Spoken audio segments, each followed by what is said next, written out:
Let's talk about the most important casting decision in Avengers, Doomsday. And no, it's not Robert Downey Jr. coming back as Doctor Doom. It's that Peter Parker isn't in the movie. Think about that. Peter Parker, the kid Tony Stark picked above every other hero on the planet. The one person Tony never second-guessed. He's completely absent from the biggest Avengers movie since Endgame. He's in Queens, erased, alone, watching his body mutate while the man who shares Tony Stark's face prepares to reshape the multiverse. And that absence? It's going to matter more than anyone realizes when Secret Wars arrives. This is the theory. Tony Stark chose Peter Parker, and Doctor Doom is about to find out why that choice was the most dangerous thing Tony ever did. Let's start with what we know about Victor Von Doom going into Doomsday. He's played by Robert Downey Jr. He wears the mask, he speaks with an accent that sounds nothing like Tony Stark. He presents himself as the multiverse's savior, someone who understands the crisis better than the Avengers do, someone with the knowledge and the will to make the hard decisions the heroes won't. But here's the thing, everyone who's seen early footage describes Doom as a wolf in sheep's clothing. He arrives with seemingly noble intentions. He ends the film having revealed something else entirely. Now, here's the big twist. Doom's origin connects directly to Endgame. According to insiders, Victor Von Doom's wife and son were killed in an accident caused by Steve Rogers traveling back in time. Think about it. Steve went back to return the Infinity Stones. Then he chose to stay in the past with Peggy Carter.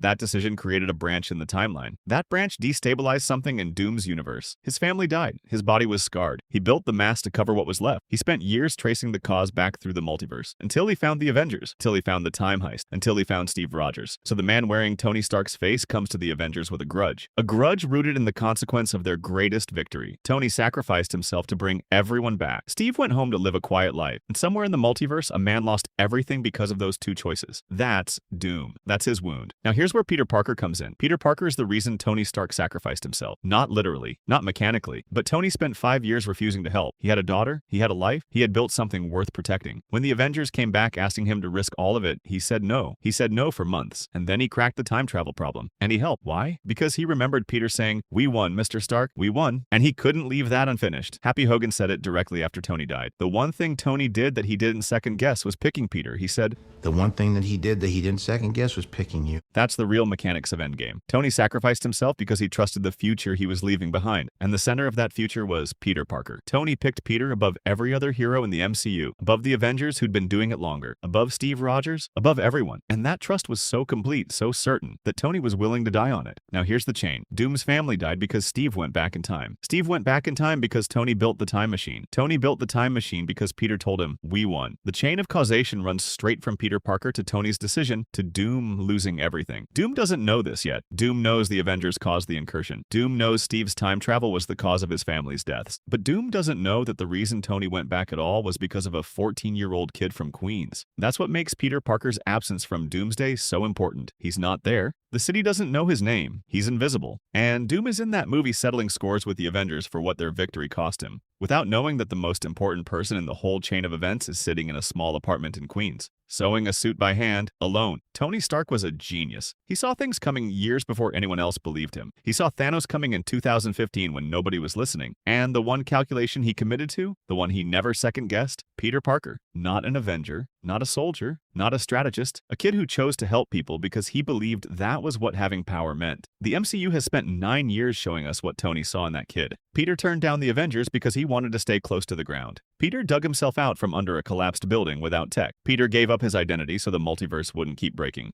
Peter is, in every way, the purest version of the ideal Tony spent his entire life trying to achieve. Tony did the right thing for complicated personal reasons. Peter just does the right thing. Doom is the consequence of the Avengers' conditional heroism. Doom exists because Tony chose to help on Tony's terms. Because Steve chose to go home. The Avengers won the way powerful people win. Cleanly for themselves, messily for everyone else. Doom is the collateral damage of a victory that looked complete from inside our universe. And now, Doom is arriving with a grudge against the Avengers. Having never heard of Peter Parker, having no idea that the moral center of the whole story is erased and anonymous, standing outside a coffee shop in Queens, looking at a girl who doesn't remember his name. Here's what Tony knew. The Russo brothers confirmed that Tony Stark's death plays a role in Doctor Doom's MCU story. They didn't specify how, but the connection is clear. Doom is the shadow Tony cast on the multiverse, the cost nobody paid attention to, the wound nobody treated because nobody knew it existed. Tony's sacrifice was perfect and clean from the inside. From the outside, from a universe 2 degrees removed, it was a catastrophe. But Tony was right about Peter. He was always right about Peter, and the proof of that is going to arrive in Secret Wars. When Peter Parker, the erased, isolated, forgotten kid from Queens, turns out to be the only person in the multiverse who understands both sides of this. The only person who knew Tony Stark and loved him and grieves him. The only person who understands what it means to lose everything because you had the power to help,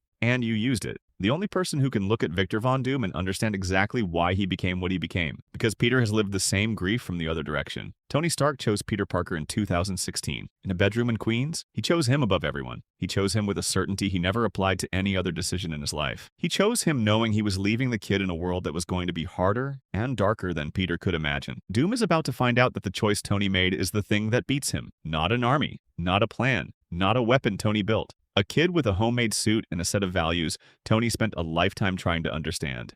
That kid is about to become the most important person in the multiverse, and nobody in Doomsday even knows he exists. Go back to what Tony said to Peter in Homecoming. If you're nothing without the suit, then you shouldn't have it. People quote that line as a criticism of Peter. It's the opposite. Tony was describing himself. Tony was nothing without the suit for years. Tony built his identity around Iron Man so completely that when Thanos knocked him out of the sky on Titan, he panicked. He made a deal. He negotiated with a god because his suit wasn't enough and he didn't know who he was without it. Peter Parker watched a man twice his size with alien technology detonate a web grenade in his face. In Germany, wearing a homemade suit, and kept fighting. Peter has never been nothing without the suit. Tony knew this. Tony was telling Peter something about Tony, not about Peter. Tony Stark's greatest contribution to the world wasn't the arc reactor, wasn't the time machine, wasn't the snap. It was identifying in a 14-year-old kid nobody else was paying attention to the exact quality the world was going to need after Tony was gone. The quality Tony couldn't replicate in himself no matter how hard he tried. Unconditional heroism. Heroism that doesn't negotiate. Heroism that doesn't have terms. Heroism that digs itself out of rubble in a homemade suit because it's the right thing to do.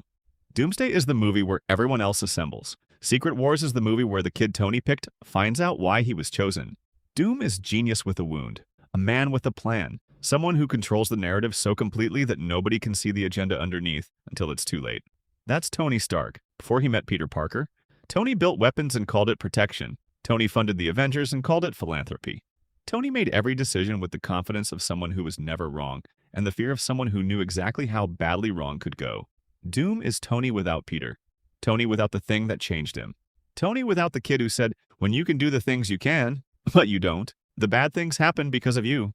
Tony without the person who showed him what unconditional heroism looked like. Doom is a version of the man Tony could have been if he had never gone to Queens. Brilliant and grieving and dangerous. Completely convinced that his cause justifies everything.